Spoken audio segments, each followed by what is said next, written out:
Bismillahirrahmanirrahim. Assalamualaikum warahmatullahi wabarakatuh. Bismillah, alhamdulillah. Wassalatu wassalamu ala rasulillah wa ala alihi wa ashabihi wa mawala. La hawla wa la quwwata illa billah wa ba'da. Qalu subhanaka la ilma lana illa ma 'allamtana innaka antal alimul hakim.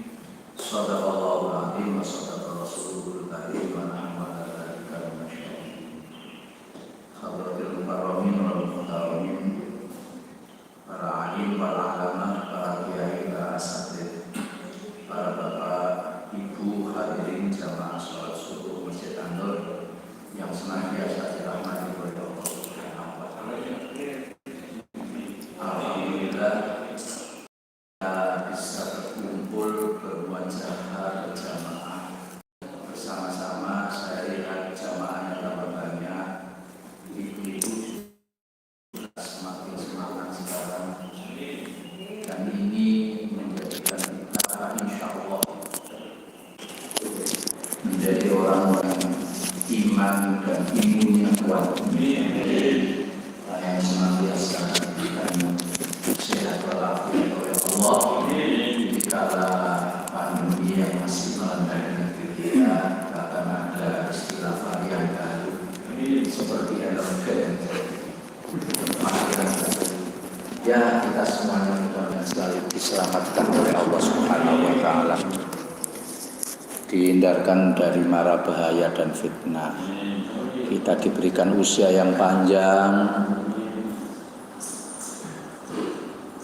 sehat walafiat. Anak-anak turun kita ini mudah-mudahan menjadi orang kuat, soleh-soleha.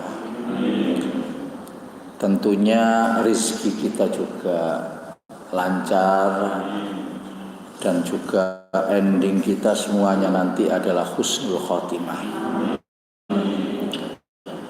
Ala hadiniya wa ala kulli niyatin sholihah fi hadhil majlasah wa ila hajatina wa hajatikum. Al-Fatihah. Bismillahirrahmanirrahim. Alhamdulillahirabbil alamin arrahmanirrahim maliki yaumiddin. Iyyaka na'budu wa iyyaka nasta'in ihdinas siratal mustaqim siratal ladzina an'amta 'alaihim ghairil maghdubi 'alaihim waladdallin. Amin amin ya rabbal alamin. Jamaah, sebagaimana yang pernah saya sampaikan, ada dua ketakutan seseorang itu. Yang pertama adalah kata Rasulullah, kematian. Sopo wae mesti wedi mati. Sampean itu loh, kalau dijamin sama Allah, kalau di dalam taklim ini, andai mati di sini itu syahid. Tapi saya yakin kalau antara kalian atau saya ditanya, sampai tak matikan loh jari malaikat Israel, kira-kira gelem apa enggak? Halo, syahid loh ya. Nah iki berarti bener kata Rasulullah, di mati. Padahal kematian itu adalah pintu kebahagiaan. Buktinya di mana? Tatkala kita dilahirkan, orang yang di sekeliling kita pada bahagia, sementara kita menangis. Karena masih polos, masih suci, tahu beban kita itu sebetulnya. Tahu, belum tahu gemerlapnya dunia, tapi tahu beban dan amanah yang akan diberikan oleh Allah kepada kita hidup ini. Makanya kita menangis.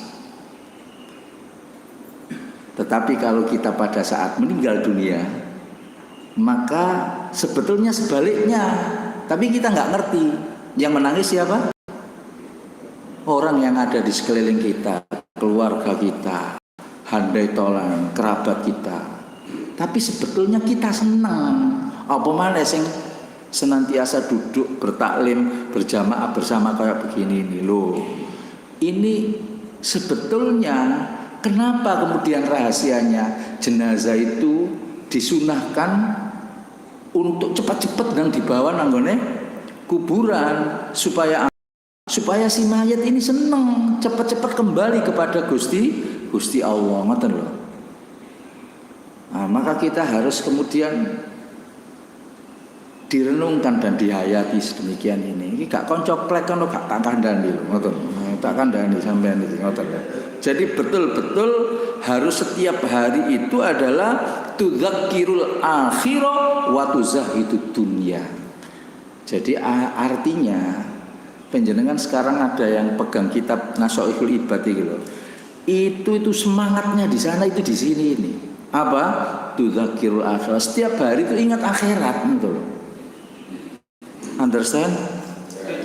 Nah, understand kok yes. Padahal kepala sekolah itu.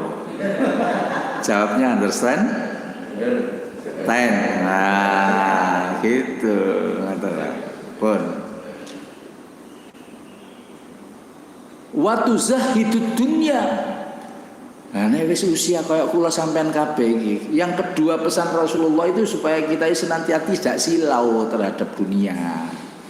Wis masanya itu apa sih yang kita cari dalam kehidupan kalau sudah di atas 50 tahun? Asline ngono. Biyen pas pada saat kita masih belum memiliki, kepengin memiliki dan bisa makan yang enak-enak. Tapi bondoe cupet. Sekarang sudah punya tabungan karena hasil bekerja, wes usia di atas 50 justru dibalekno sama Allah. Duite wake, tapi kita tidak bisa menikmati gulai kambing, sate, rawon, wes dibatasi kabeh. Nah, inilah kehidupan, ngoten lho. Tapi keniscayaan harus kita apa? Harus kita ikuti, tidak bisa kita menghindar dari sana. Ngata. Jadi itu yang pertama, uang itu wedi mati. Yang kedua, kata Rasulullah, ini riwayat Abu Ahmad, hadis niki. Yang ditakuti oleh seseorang adalah takut miskin, takut gak duit-duit. Nggih napa mboten? Padahal mohon maaf, yang namanya tidak banyak yang dititipkan oleh Allah kepada kita alias dunia ataupun kemiskinan itu adalah sebetulnya memudahkan hisab kita kepada Allah Subhanahu wa taala. Nah ini dengan kalimat lain bahwasanya Pak Ustadz gak boleh tak kaya, boleh, Nabi itu kaya, tidak pernah kekurangan siapa. Cuman persoalannya pas pada saat kita mempertanggungjawabkan di hadapan Allah Subhanahu wa taala itu siap apa tidak, ngoten lho. Nah, ini yang penting untuk kita camkan di dalam diri kita. Nah, ini sekedar alkisah ya. Mungkin kita sering melihat ya. Terus kemudian mendengar ada sebuah alkisah seorang konglomerat itu loh. Nah, seorang konglomerat yang kaya raya luar biasa udah mengumumkan karena sudah tua, sudah dianggapnya bahwa enggak akan saya bisa menikmati harta sekian banyak ini. Sekaya saya seperti kayak gini ini, meski saya makan sampai 100 keturunan enggak akan bisa habis. Karenanya sang konglomerat ini akhirnya berwasiat. Siapa orang yang bisa menemani saya di dalam kubur selama 40 tahun, mohon maaf 40 hari, nanti saya akan kasih separuh warisan daripada harta saya. Maka sudah ditulis, dipanggillah anak-anaknya. Ayo siapa anak-anak saya yang mau menemani bapak nanggone kuburan selama 40 hari, nanti sampean akan saya kasih separuh daripada harta saya. Kata anaknya, mana mungkin ya, nggak mungkin loh. Wah, ya sudah jadi mayat sementara saya hidup menemani tengor 40 hari, nggak ada yang mau. Dipanggillah kemudian akhirnya siapa? Saudara-saudaranya, barangkali ada yang mau. Nggak ada yang mau. Padahal dikasih separuh daripada kekayaannya tersebut. Tentunya adalah bukan hanya miliaran, tapi triliunan uangnya di situ, kepingan emas luar biasa. Akhirnya karena tidak ada yang mau yang namanya saudara-saudaranya, maka dipanggillah seluruh rakyatnya, seluruh kolega-koleganya. Barangkali ada yang mau, enggak ada yang mau. Alhasil ternyata Allah memanggilnya. Allah memanggilnya ke rahmatullah.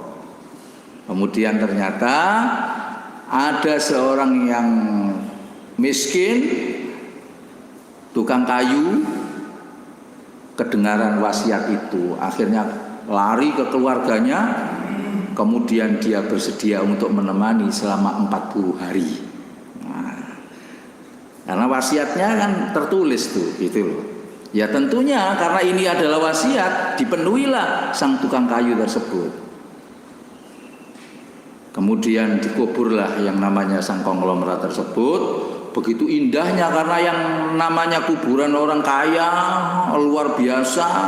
Wah, megah. Bahkan orang yang menemani tersebut dikasih tempat yang luar biasa. Dan segala keperluannya juga dipenuhi. Karena memang wasiatnya seperti itu. Kemudian Bapak dan Ibu hadirin sekalian, kalau kita ini mengacu kepada yang tadi, ini ada korelasinya dengan harta tadi ya. Kemudian begitu yang mengantarkan jenazah itu semuanya pulang, sebagaimana yang kita pelajari bersama, malaikat Mungkar Nakir datang. Tentunya sang tukang kayu yang miskin tadi membawa kapak saja karena kekayaan dia hanya kapak. Mungkin bila terjadi sesuatu apapun di dalam kuburan, melihat dua makhluk Allah yang luar biasa dengan suatu cahaya, pasti dia mengatakan bahwa ini adalah malaikat siapa? Halo? Mungkar dan Nakir. Maka dia ingin menyaksikan bagaimana pertanyaannya. Ternyata malaikat Mungkar Nakir ini tidak datang ke jenazahnya, justru malah mendekat nanggone si tukang kayu tersebut. Ngaten loh. Begitu sang tukang kayu diinterogasi, siapa kau? Saya adalah si tukang kayu. Saya di sini ditugasi untuk menemani si mayat tersebut, karena kalau nanti saya berhasil selama 40 hari, saya akan memperoleh separuh daripada warisan hartanya. Kemudian pergi sang malaikat. Hari berganti hari yang kedua datang lagi. Dikira lagi bahwasanya yang ditanya itu adalah mayatnya. Ternyata tidak mayatnya, datanglah kepada si tukang kayu. Kemudian apa yang kau miliki? Saya hanya memiliki satu-satunya kapak ini. Kemudian malaikatnya pulang. Menghilang lagi. Besoknya datang lagi hari yang ketiga. Yang namanya siapa? Yang namanya si tukang kayu dipikir lagi-lagi sing akan diinterogasi adalah si mayat, tetapi datang kepada dirinya. Kapak Anda? Katanya begitu. Kau buat untuk apa? Saya buat untuk ngambil kayu yang kemudian kayunya ini nanti akan saya jual. Pulang hari ke-5, ke-6, ke-7 terus datang kepada sang tukang kayu yang pertanyaannya hanya seputaran kapak itu saja. Lantas apakah sesuai dengan ukuran kayu yang kau potong itu? Kata tukang kayu, ya tentunya saya kira-kira saja, karena apa? Belum tentu panjang dan juga pendeknya sama. Pulang sampai kemudian 39 hari. Begitu kurang sehari, besoknya ternyata masih belum ke jenazahnya tadi, ke tukang kayunya lagi ditanya, yang kau tebang itu milik siapa? Seperti kayak begitu. Akhirnya kemudian yang namanya tukang kayu ini jenuh dengan pertanyaan-pertanyaan ini. Akhirnya apa? Yang namanya tukang kayu langsung menjebol pintu kuburan tersebut. Dia keluar. Ternyata karena sudah di seantero wilayah tersebut itu tahu di dalam itu ada orang yang sebentar lagi akan keluar karena sudah 40 hari. Begitu yang tukang kayu itu keluar syukur, langsung dia itu kemudian lari menuju ke rumahnya sambil berteriak, ambil aja harta itu, ambil harta, setengah daripada warisan itu tak kasihkan kepada sampean semuanya. Sesampai di rumah, yang namanya tukang kayu ketemu sama istrinya. Mana hasilnya, Mas? Mana hasilnya? Kata si tukang kayu, Dek, saya ini hanya punya kapak. 40 hari ini saya ditanya malaikat mungkar nakir seputar kapak saja. Terus tidak ada henti-hentinya. Bagaimana saya seandainya nanti mati memiliki separuh daripada kekayaannya sang konglomerat tersebut, saya bagaimana menjawabnya di hadapan Allah Subhanahu wa ta'ala. Allahu Akbar. Akhirnya dia gak mau. Gak mau apa? Gak mau menerima setengah dari warisan. Kira-kira, sekarang kira-kira umpamanya kula panjenengan sami gitu loh. Terus sudah 40 hari dan lulus seperti kayak begitu, ditompo apa enggak? Halo. Ditompo, Pak. Nah, logis niki. Ngomong gak ditompo ngono, jawabannya pret. Ya Allah. Maka jamaah Bapak dan Ibu hadirin, ini adalah penjabaran dari hadis Ibnu Mas'ud. Kelak pada hari kiamat yang namanya tapak seseorang delamaan loh, tidak akan bergerak menuju padang mahsyar sebelum ditanya 5 hal. Nah 5 hal itu nonggone kuburan iki ngoten lho. Apa itu? 1. Kau gunakan apa umurmu? 2. Masa mudamu engkau pakai apa saja? 3. Hartamu dari mana engkau peroleh? Dan yang keempat, harta, maka harta ada 2 kali. Kemana saja engkau belanjakan? Yang kelima adalah ilmumu kau manfaatkan untuk apa? Sampun. Rawahu Abu Dawud. Nah ini hadis. Tetapi ilustrasi yang kemudian saya sampaikan di atas tadi memungkinkan karena apa? Karena kula panjenengan sami kalau sudah meninggal itu fa inna ma tuwaffawna ujurakum yaumal qiyamah, hanya menanti kesempurnaan amalia kita pada saat hari kiamat. Lama, Pak. Di dalam kuburan 1 hari podo karo 1000 tahun panjenengan dhewean ngoten. Lah karena itu maka panjenengan ngaos yang berhubungan dengan Nasoihul Ibad ini sebetulnya pelukutak-pelukutuk larinya itu adalah tuzahidud dunya wa tudzakirul akhirah tadi. Ya kita harus tidak terlalu silau nanggone dunia walaupun kita perlu. Tetapi yang paling konten, yang paling banyak adalah tudzakirul akhir. Karena kejarlah akhiratmu, duniamu pasti mengikuti. Tapi engkau kalau mengejar dunia, belum tentu akhiratnya ikut. Tapi kenyataannya mari kita berkaca kepada diri kita masing-masing. Sejauh ini kira-kira lebih banyak apa? Ndelek dunya apa ndelek akhirat? Halo. Sampai ini loh, koyok-koyok supeneng nanggone anak. Tapi kalau ditanya, kira-kira asli nih ngono sampean seneng di dunia karo anak? Halo, Pak, ayo, iki mesti aku nih tanya kayak begini gak tau jawab. Sungkan apa ya apa? Seneng di dunia ambil anak. Dikon milih salah satu, milih dua-duanya, ragus bener panjenengan ngoten. Seneng anak rata-rata. Tapi mari kita survei. Gak usah kemudian membicarakan potret degradasi moralitas anak yang sekarang ini, apalagi pada saat belajar jarak jauh kayak begini.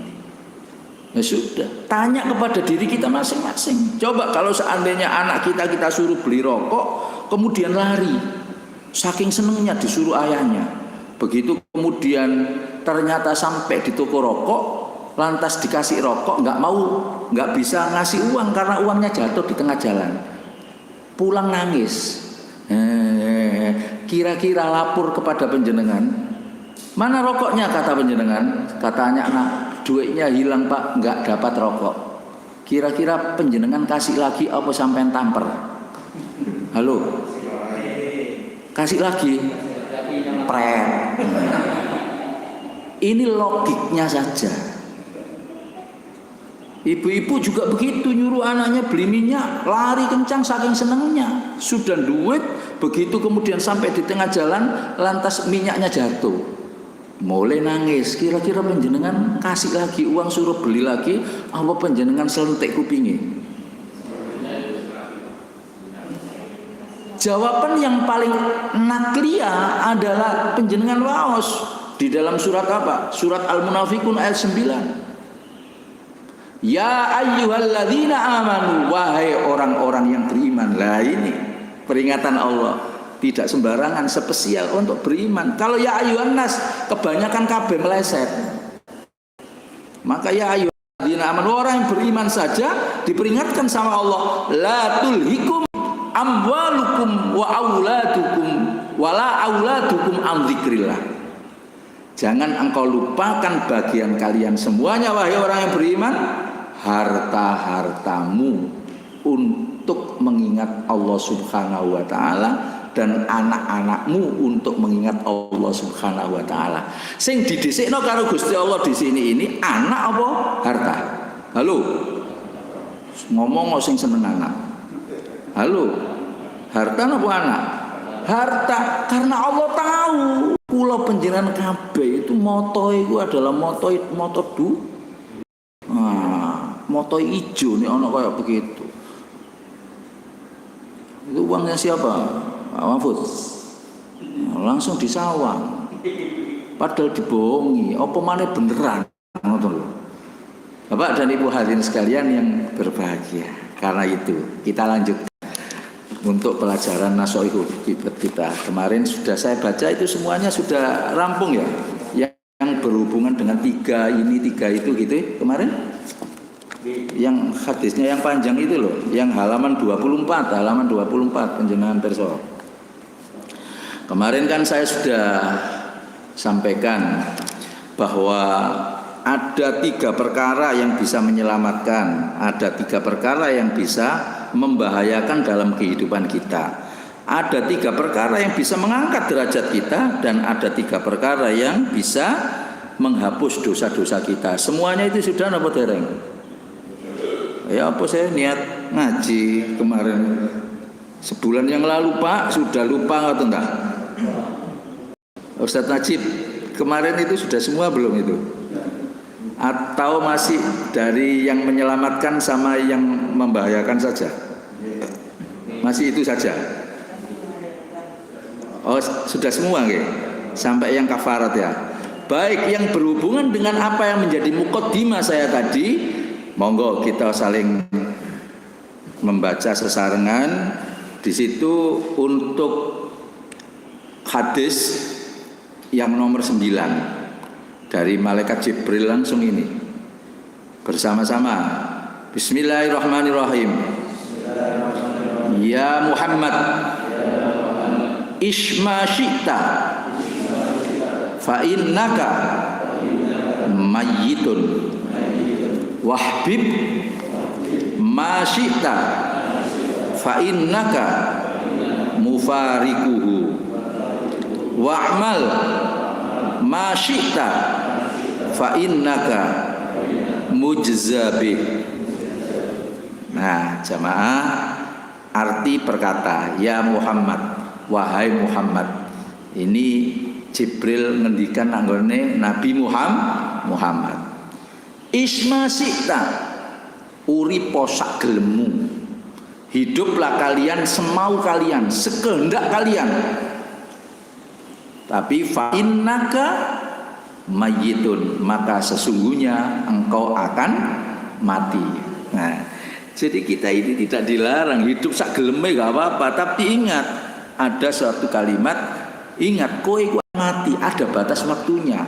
Padahal orang hidup ini adalah sebagai bekal untuk apa? Mencari sangu menuju ke akhirat. Akan sangat jahil dan bodohnya seseorang jikalau hidup hanya sekedar dibuat euforia dan berhura-hura saja. Itu maksudnya. Loh, sak geleme sampean Muhammad silakan. Tapi fa innaka mayyitun, maka sesungguhnya akan mati. Siapa yang tidak akan mati? Orang yang kaya, Fir'aun. Satunya lagi siapa? Mati apa enggak? Duitnya digawa apa enggak? Lah, tapi itu tidak pernah menghamba kepada Allah, berhura-hura. Maka kemudian diabadikan di dalam Al-Quran. Harusnya yang sedemikian itu menjadi potret bagi kula panjenengan sami. Sampun. Yang kedua, wahbib ma syi'ta, cintailah, senangilah semau kalian apa yang kemudian sampean sukai, gitu loh maksudnya. Cintailah kekasihmu, cintailah hartamu, cintailah yang kalian banggakan, mobil Pajeromu, mobil truk, umpamanya perusahaan, sak maumu gak apa-apa kata Allah. Ini karena malaikat Jibril, mesti dari Allah. Meskipun hadis sekalipun wama yang tiku anil hawa in huwa illa wahyu, hadis pun juga wahyu dari Allah. Cuman disampaikan sama Rasulullah. Cintailah apa yang kau suka itu semaumu, fa innaka mufarikuhu, maka sesungguhnya pasti kalian nanti akan berpisah. Bojo berpisah napa mboten? Berpisah. Harta berpisah. Maka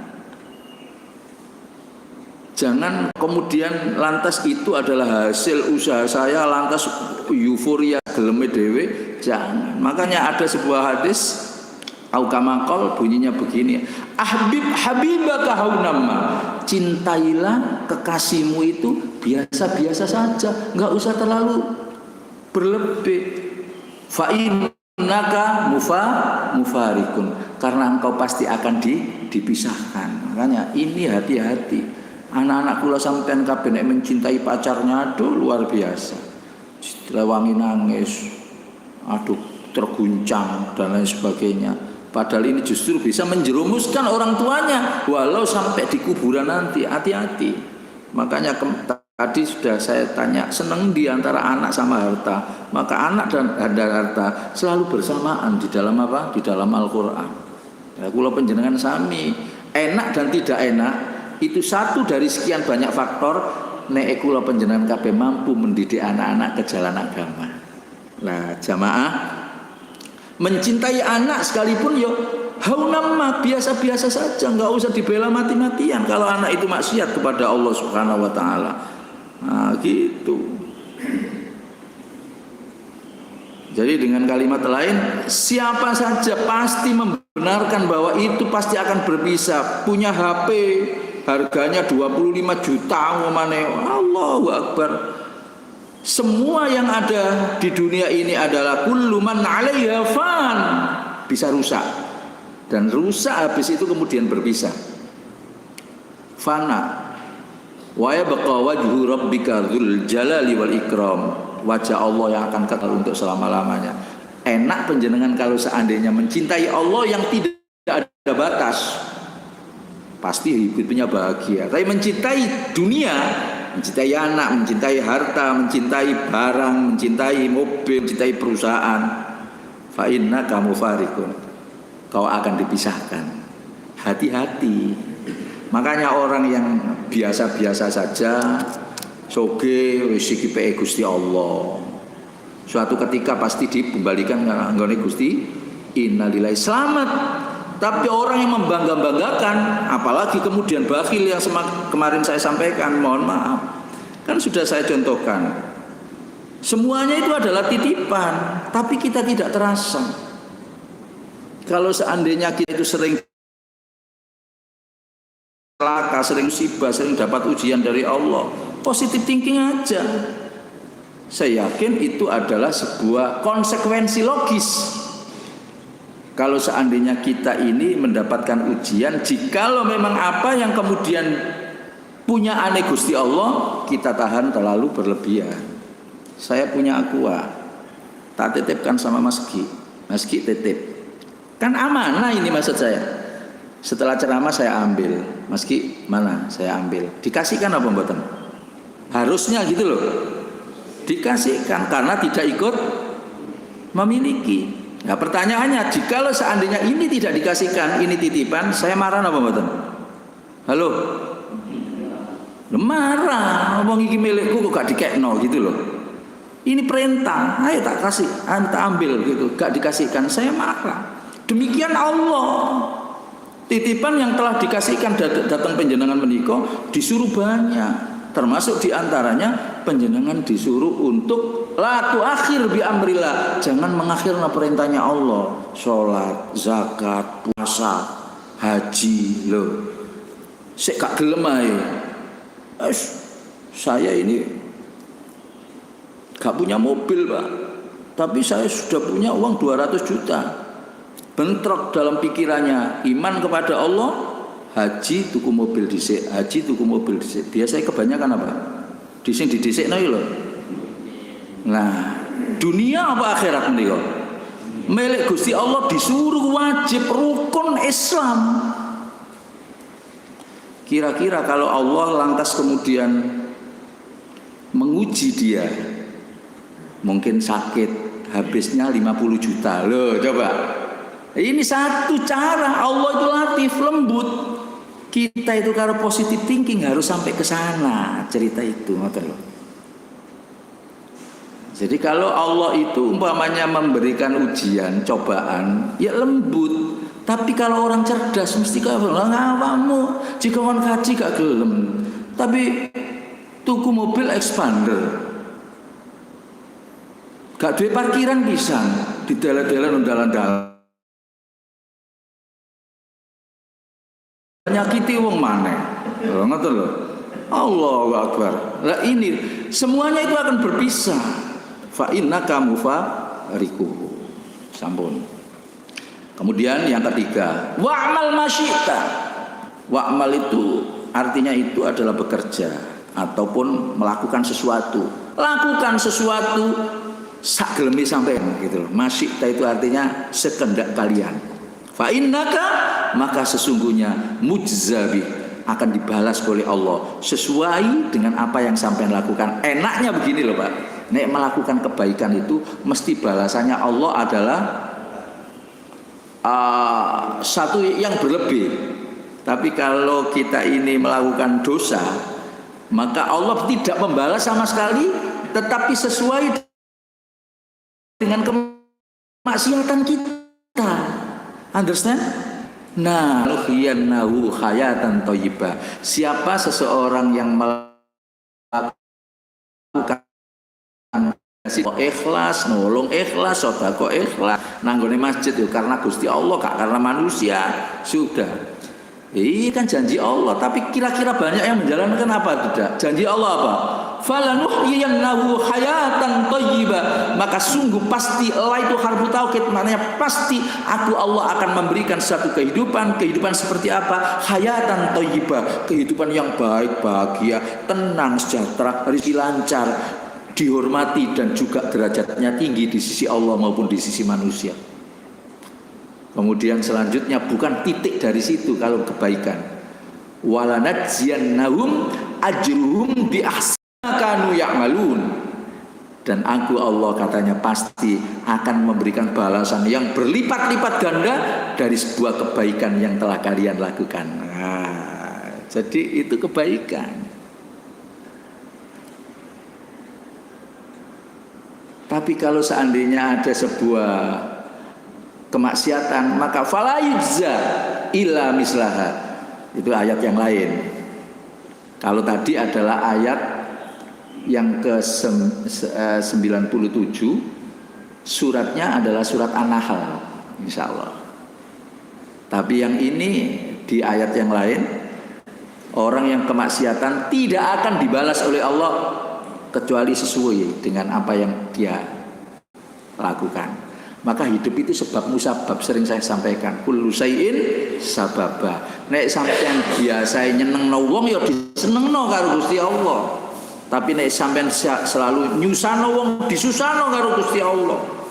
Sampeyan biasa ngemplang wong ya juga nanti suatu ketika akan dikemplang karo wong. Loh kayak begini ini sudah jelas ayatnya, tapi kok masih sopering. Tak lihat penampilan di televisi kemarin itu loh, ya Allah. Perebutan sebuah nilai-nilai kekuasaan dan lain sebagainya. Kenapa harus bisa terjadi? Inilah manusia. Tapi kula panjenengan sami yang tahu terus bareng-bareng seperti kayak gini kan enak gitu loh. Banyak sudahlah, seperti kayak panjenengan baca surat Az-Zalzalah ayat yang terakhir itu kan famay ya'mal misqala dzarratin khairan, ya sudah. Kalau panjenengan melakukan sebuah nilai kebaikan, gak usah banyak, misqala dzarrah. Kalau seandainya kita kaji dalam sebuah tafsir misqala dzarrah itu gak usah banyak, gak kelihatan di mata saking kecilnya. Khairan, kebagusan itu ya rohu pasti akan dibalas sama Allah, ditampakkan nanti.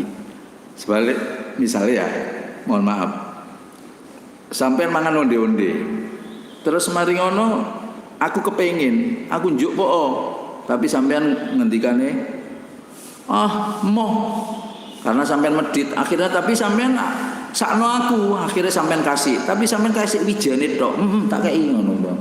Terus saya juga senang. Loh, khairan, kebagusan yang misqala dzarrah itu ya rohu nanti akan ditampakkan oleh Allah Subhanahu wa taala. Sebaliknya, wa may ya'mal misqala dzarratin syarron yara. Masih kejelekan pun akan. Makanya tidak ada siksaan, tidak ada kemudian Allah menzalimi kita. Yang menzalimi itu adalah diri kita sendiri. Wa ma dzalamnahum, dan tidaklah aku Allah menyiksa kalian, menghardik dan menzalimi kalian, walakin tetapi dzalamu anfusahum, kalian semuanya yang menzalimi, yang menganiaya, yang membuat kita tidak enak adalah diri kita sendiri.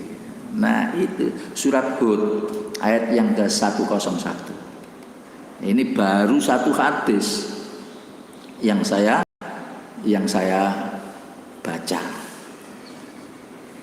Jamaah, kira-kira sebelum saya teruskan karena menunggu isyraq ada yang ditanyakan, monggo.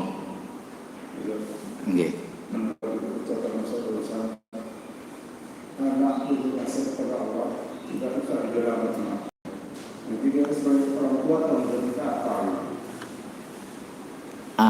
Anak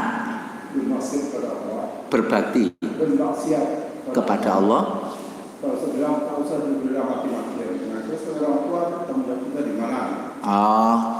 Sebetulnya tidak sejauh itu, Bapak. Jadi anak yang bermaksiat kepada Allah dalam satu konteks bahwasanya Allahu Akbar.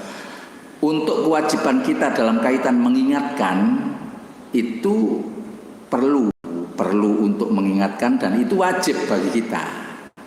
Sementara kalau seandainya dia sudah melampaui batas, lantas kemudian kita karena saking mencintai, apapun kita tempuh untuk kita berikan kepada yang bersangkutan, maka ini sebetulnya adalah sudah berlebihan. Dalam suatu konteks begini, jadi misalkan anak ini salah, kemudian dapat hukuman gitu dari polisi, lantas ini kan harus menjernihkan, karena saking sayangnya kita akhirnya kita menebus sehingga kemudian dia tidak jadi untuk semacam kayak begini ini sebetulnya disalahkan. Tapi yang berhubungan dengan mendidik, mengajari itu adalah sebuah kewajiban kepada diri kita. Yang saya maksud di dalam sebuah mencintai yang berlebihan itu adalah korelasinya antara harta sama anak itu. Jadi tidak boleh terlalu berlebihan, itu tidak boleh. Jadi karena apa? Fa inna kamu farikun, sesungguhnya kalian akan berpisah. Untuk apa harusnya kalian sebetulnya kata hadis ini, energi dan tenaga kita harus kita pergunakan untuk beribadah kepada Allah Subhanahu wa taala. Jadi ada satu wadha'a syai'un fi mahalli, menempatkan sesuatu itu pada tempatnya. Jadi dengan kalimat lain yang model seperti itu tadi loh, yang menurut saya itu tidak diperbolehkan, Pak. Jadi sebetulnya dia harus menjalani hukuman, tapi kita saking sukanya, maka kita akan sama dengan menjerumuskan dia di hadapan Allah Subhanahu wa taala. Saya kira itu. Tapi kalau pendidikan apa itu masih tanggung jawab terhadap diri kita. Yang jelas bahwasanya surat Saba ayat yang 34 insyaallah. Atau Saba itu surat yang 34 ya. 37. Surat 34 ayat 37 insyaallah. Pokoknya dibalak-balik. Nanti kalau seandainya tidak ketemu. Ada ayat gini. Wa ma amwalukum wa auladukum billati tuqarribukum indana zulfa. Dan tidaklah hartamu, tidaklah anak-anakmu billati tuqarribukum indana zulfa, yang bisa mendekatkan kalian dan bisa menjadikan pertolongan kelak pada hari kiamat. Tidak anak, tidak harta. Illa man amana wa amila sholihan, kecuali orang-orang yang beriman dan beramal soleh, bisa mengkontribusi terhadap nilai-nilai yang ada di dalam dirinya kelak pada hari kiamat. Bagaimana posisi mendidik anak? Lah inilah yang disebut penjabaran daripada amila sholihan itu tadi. Perbuatan yang baik itu tadi, perbuatan yang baik subnya itu adalah mendidik anak ini yang baik, gitu loh. Jadi amalan kita mendidiknya, bukan anak kita. Kemudian anak kita melakukan amal perbuatan baik, kita dapat kontribusinya, multi level marketingnya, ngerti loh. Dapat anak sholat, anak ngaji, kita dapat terus. Itulah yang di surat Saba, saya ulang surat Saba saja, ayat yang ke-37 insya Allah. Kalau 37, 34 gak bawa HP saya. Pokoknya surat Saba itu surat yang keberapa? Jamaah Abah Matias, kira-kira itu yang bisa saya sampaikan. Apa yang kemudian yang ditanyakan lagi? Enggak. Kok anak terus Pak? Ya. Kita sudah ingatkan supaya masjid itu memang besarnya Allah, jemaah. Terus dia nggak mau. Dia nggak mau. Kita diam aja, kita termasuk udah menjerumuskan anak itu manusia. Itu pertanyaannya. Yang jelas bahwasanya darah daging kita kan sering di dalam kitab Usfuria atau di mana itu ya, kan ada suatu keterangan besok tatkala kita itu sudah memperoleh daripada satu kedudukan tinggi di sisi Allah, satu ketika ternyata ada anak kita protes kepada Allah karena merasa di dunianya itu tidak diperhatikan sama orang tuanya, sehingga kemudian orang tuanya tidak jadi dimasukkan Allah Subhanahu wa taala. Nah, satu cerita-cerita yang sedemikian indahnya menjadi ibro bagi kula panjenengan sami, bahwasanya tidak ada berhentinya sebetulnya untuk terus mengingatkan dan mendidik anak-anak kita. Dan itu adalah sebuah kewajiban bagi diri kita. Tapi hal yang sedemikian ini terjadi sebuah perbedaan pendapat. Ada yang mengatakan kalau sudah dewasa, kalau sudah berkeluarga dan lain sebagainya, maka ini adalah lepas gitu. Ada. Tapi persoalannya adalah yang namanya kullu mauludin yuladu alal fitrah. Anak yang kita lahirkan itu suci. Tapi fa innama abawahu, maka sesungguhnya kedua orang tuanya lah. Yuhawwidanihi atau lingkungan. Nah, jadi orang tua bisa diartikan lingkungannya. Karena yang terdekat adalah orang tua. Yuhawwidani, anak ini bisa menjadi Yahudi, au yunassirani, menjadi Nasrani, au yumajsani, atau berarti Majusi. Tetapi ini bukan berarti hanya sekedar kita sesembahannya kepada Allah. Tetapi konteks ini adalah mewarnai si anak ini dalam satu konteks amalia-amalia yang lain, ngoten lho. Bisa menjadi A, B, C, bisa menjadi hijau, putih atau tidak adalah tanggung jawab kula panjenengan sami. Makanya dengan kalimat lain, kalau mengacu pada hadis ini, Berarti tanggung jawab sampai kapanpun kita harus terus mendidik, mengingatkan gitu. Ada lagi. Nah, jadi Bapak dan Ibu hadirin sekalian yang dimuliakan oleh Allah Subhanahu wa taala. Sing dibuka sapa ini? Ya, Ustadz Najib. Untuk terakhir dibaca artinya itu tadi. Itu arti global, Pak. Tapi kalau seandainya saya tadi makna mufradat. Makna mufradat itu maksudnya makna perkata. Jadi belum tentu sama dengan arti makna mufradat karena makna global. Karena makna global ini digaduk-gadukno supaya bisa nyambung dan gampang diterima gitu saja. Artinya Bismillahirrahmanirrahim. Hai Muhammad. Ini adalah hai Muhammad, hiduplah sekundangmu sebab kamu akan mati. Cintailah orang yang engkau cintai sebab engkau akan berpisah. Berbuatlah sekehendak hatimu karena engkau akan dibalas. Ya, saya harus terangkan ilmunya makna mufradat tadi. Ada di situ wahbib masyita, cintai orang yang kamu kasih, artinya pacar gitu, nggak ada di sini. Bukan menunjukkan orang ini. Jadi semuanya wahbib masyita, sampai mencintai apa saja, cintai sekehendak sampean, begitu maksudnya. Tetapi kalau untuk mensempitkan makna supaya kita bisa menerima, di situ disebut cintailah orang yang kalian sukai, gitu loh. Jadi sebetulnya semuanya, bukan hanya orang. Fa innaka mufarid. Itu sekedar untuk saya mengingatkan. Saya kira itu Bapak dan Ibu hadirin, sebetulnya ingin banyak yang kita baca, tetapi saya kira kemarin kalau yang hadis panjang itu ya saya baca semuanya, ternyata tak badeni yang berikutnya ternyata ya nggak ingat. Jadi wis satu hadis ini aja, mudah-mudahan bermanfaat bagi kita semuanya. Dan kita kekempalan ini menjadi persaksian kelak pada hari kiamat bahwa kita bersama-sama pernah seperti ini dan kumpul nanti bersama para jamaah di surganya Allah Subhanahu wa taala. Yang jelas yang kita duduki untuk kebaikan semuanya nanti akan menjadi persaksian. Kita pernah sholat di Masjidil Haram, besok bebatuan yang ada di Masjidil Haram pun juga akan menjadi sebuah persaksian bahwa kalau kita itu pernah berada di sana.